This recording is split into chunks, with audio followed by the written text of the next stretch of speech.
Every day, whether it's in the spotlight or behind closed doors, women are making history and every industry you can think of. Here to talk about the women that are making a difference for tomorrow is the co-founder and CEO of women's training organization, All In Together, Lauren Leader. Lauren, thanks so much for coming on.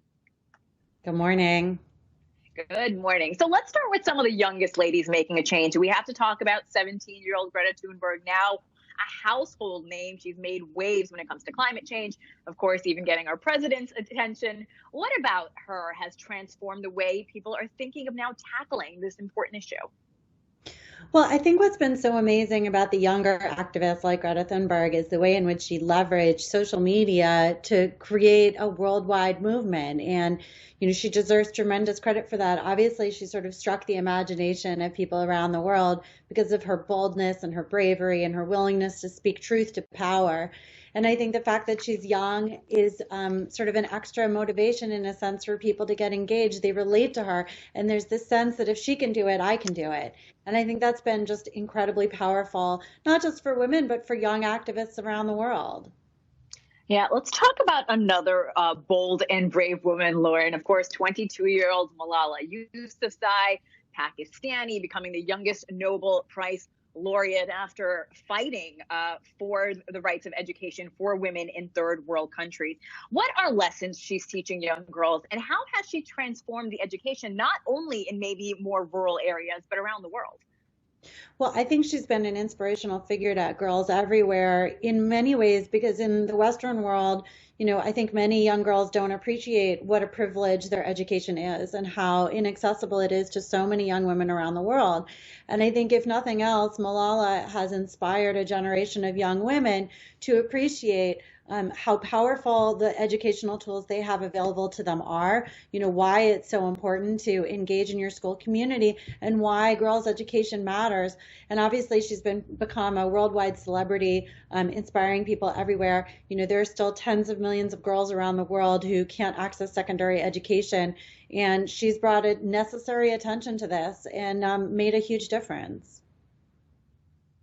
Lauren, we have to talk about politics, right? Another growing arena for women. My co-anchor Jill mentioned this at the beginning of the show. We've seen more female politicians than maybe ever before. Who are you watching in this space, and how are they changing their communities? Well, that's true and it's not true. So obviously in the United States, the 2018 election was transformational because it did elect the highest number of women to Congress that we've ever seen. But it's important to put that in context. The United States still has less than 30% women in Congress. And the World Economic Forum rates the United States 86th in the world for the political parity of women. So while there is obviously tremendous positive, new, young women leaders, incredible stepping up of women around the country to participate in our political process, we are still really far behind. So every one of those women that steps up to run, I think, is inspirational. It's been great to see, both on the left and on the right. I mean, you've got women like Elise Stefanik in New York, who was, in fact, the youngest woman in Congress. Until AOC was elected. She ran as a young Republican before she was even 30. That was a game changer. She's also been working very hard to inspire other conservative women to run. And then, of course, on the left, you've got the squad. And I do think the squad is really important. Ayanna Pressley and AOC and the others, they matter because they're so diverse and because they represent America in a different way. And what's also different about them is that they were willing to challenge the status quo. They were willing to run against established incumbent Democrats in some cases because they felt that the voices of their community were not well represented. I'm also really inspired by all the moms in Congress, people like Katie Porter, who's a single mom juggling a bunch of kids while she's also trying to blaze a trail on behalf of her constituents. But, look, the fact is that any woman that steps forward to participate in our political process deserves our credit and our support because it's incredibly important that we have a representative democracy.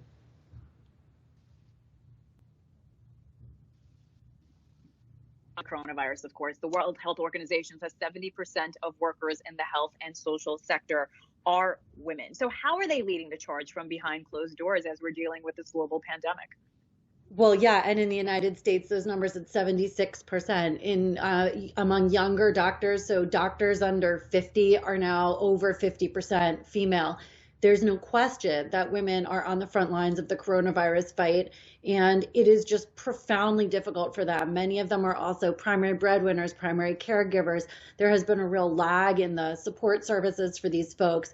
It's just extraordinary what they're doing in this incredibly difficult moment, and they all deserve our support. If you know a healthcare worker, a nurse, a doctor, a home health aide, anyone in your community who's been stepping up, drop off some dinner at their house, give them a call, see how they're doing, send them flowers. In some places, the florists are still open.